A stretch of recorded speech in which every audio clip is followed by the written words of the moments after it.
प्रयागराज की फूलपुर विधानसभा सीट से समाजवादी पार्टी ने मुस्तफा सिद्दीकी को अपना प्रत्याशी बनाया है। हमारे साथ प्रयागराज से समाजवादी पार्टी के जो गंगा पार्क के अध्यक्ष हैं, जमुना पार्क के अध्यक्ष हैं, पप्पूलाल निषाद जी हैं। अध्यक्ष जी, आपसे जानना चाहेंगे, प्रत्याशी का नाम घोषित होने के बाद किस तरह की प्रतिक्रियाएं मिल रही हैं? अभी प्रतिक्रियाएं बहुत अच्छी है।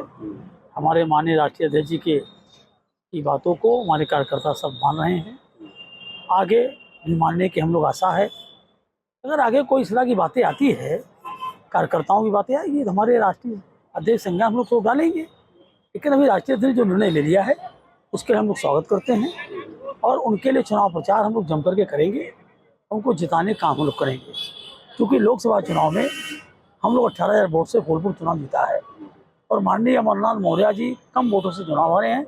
उसका बदला हमारे फूलपुर कार्यकर्ता और जनता इस चुनाव में लेकर के भाजपा को शिकस्त देगी। लेकिन यही सेंटीमेंट तो जो कार्यकर्ता हैं वो कह रहे हैं कि अमरनाथ मौर्य जब लीड कर रहे थे तो पहली दावेदारी तो उनकी बनती थी। उस बहुत सारे लोग निराश हैं। इस पर हमारे राष्ट्रीय अध्यक्ष जी का अपना निर्णय है, उस निर्णय को हम लोग मानेंगे। और अमरनाथ मौर्य जी ठीक है, लोकसभा लड़े हैं और माननीय जी उनको समझा दिया है। नहीं, वो अच्छी खासी लीड ली है, 18,000 के आसपास वोट था उन्होंने लीड लिया। 18 वोट चुनाव जीते वो, तो चुनाव शपथ वहाँ जीतेगी। पीडीए कोई भी लड़ेगा चुनाव जीतेगा वहाँ।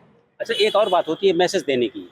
तो कहा जा रहा है कि मैसेज ज़्यादा इम्पोर्टेंट है, इस वजह से 2027 को लेकर के ऐसा सोचा गया है। 2027 को लेकर सोचा गया है, क्योंकि हमारे प्रत्याशी मुस्तफा सिद्दीकी जी पिछला 2022 को विधानसभा चुनाव में बहुत कम वोट चुनाव हारे थे। इसीलिए माननीय राष्ट्रीय ने निर्णय लिया है इनको मौका दिया जाए।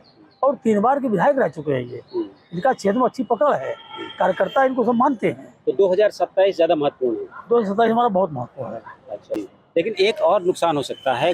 स्थानीय लोग हैं जो आपके पार्टी कार्यकर्ता भी कह रहे हैं कि इससे सांप्रदायिक ध्रुवीकरण हो सकता है, उसको कैसे रोकेंगे आप? उसको हम लोग रोकेंगे। ये कुछ ही आरएसएस के लोग कुछ हैं, कुछ भाजपा के लोग, ये हमारे कार्यकर्ताओं के नाम पर ये प्रचार प्रसार झूठा कर रहे हैं। हिंदू मुसलमान की बात कर रहे हैं, हिंदू मुसलमान बिल्कुल नहीं होगा। तो भाजपा तो सरकार तो हमेशा किया करेगी वो, लेकिन उसको हम लोग उनको मुंहतोड़ हम लोग जवाब देंगे और अपने कार्यकर्ताओं जनता को समझाएंगे कि यहाँ जातिवाद समाजवाद या किसी का वाद नहीं चलेगा। इस केवल पीडीए चलेगा और पीडीए के तहत उन लोगों से हम लोग मदद लेंगे। वैसे क्या चाहते हैं, क्योंकि बहुत सारे लोगों की उम्मीदें दूसरी थी और जो मैसेज जा रहा है वो दूसरा जा रहा है। अब सोशल मीडिया में भी बार-बार आरएसएस वाले, तो क्या प्रत्याशी को लेकर के थोड़ी सी बातचीत हो रही है? नहीं, कोई असंतोष नहीं है। प्रत्याशी कोई भी आता है, जिसको भी हमारे माननीय राष्ट्रीय अध्यक्ष जी तय कर देते हैं, वो चुनाव जीतता। चुनाव जीतना महत्वपूर्ण है या मैसेज देना? मैसेज भी जाएगा, चुनाव भी जीतेंगे, दोनों होगा। नहीं, दोनों में से किसे प्रेफर करते हैं आप लोग? आप लोग तो कार्यकर्ता हैं। नहीं, चुनाव जीतना भी प्रेफर करते हैं, केवल मैसेज क्या, मैसेज चुनाव जीतने का ही जाता है ना। कई बार होता है ना कि तात्कालिक मैसेज से लंबे समय का मैसेज ज्यादा महत्वपूर्ण है। मैसेज भी है और चुनाव हम जीतेंगे भी। कैसे लोगों को बनाएंगे, अभी तो बनाने वाली बात है ना। टिकट दिया है राष्ट्रीय अध्यक्ष जी ने, बिल्कुल जीतेंगे। किसी तरह की कोई इसमें गुंजाइश नहीं है। 1 घंटे लगेगा। क्या चाहते हैं आपके पार्टी के कार्यकर्ता, जो कि बहुत भरोसा था कि सारी चीजें उसी हिसाब से होंगी जैसे आप लोग कह रहे थे, कुछ नाराजगी है, तो उसको कैसे आप लोग? वो सारे नाराजगी दूर हो जाएगी। हमारे राष्ट्रीय अध्यक्ष जी का जो फैसला है हम उनका स्वागत करते हैं, तो नाराजगी हम लोग दूर कर लेंगे आपस में।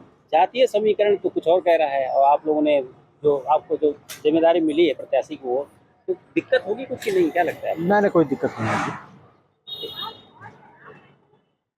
तो समाजवादी पार्टी का कहना है कि स्थितियां धीरे धीरे बदलेंगी और वो कोशिश करेंगे कि पार्टी के पास अपना संदेश पहुंचा दें। हाँ, लेकिन ये बात महत्वपूर्ण है कि मैसेज ज़्यादा इम्पोर्टेंट है, बात इस चुनाव की हो या 2027 की। Dinesh Singh, TV9 UP, Prayagraj.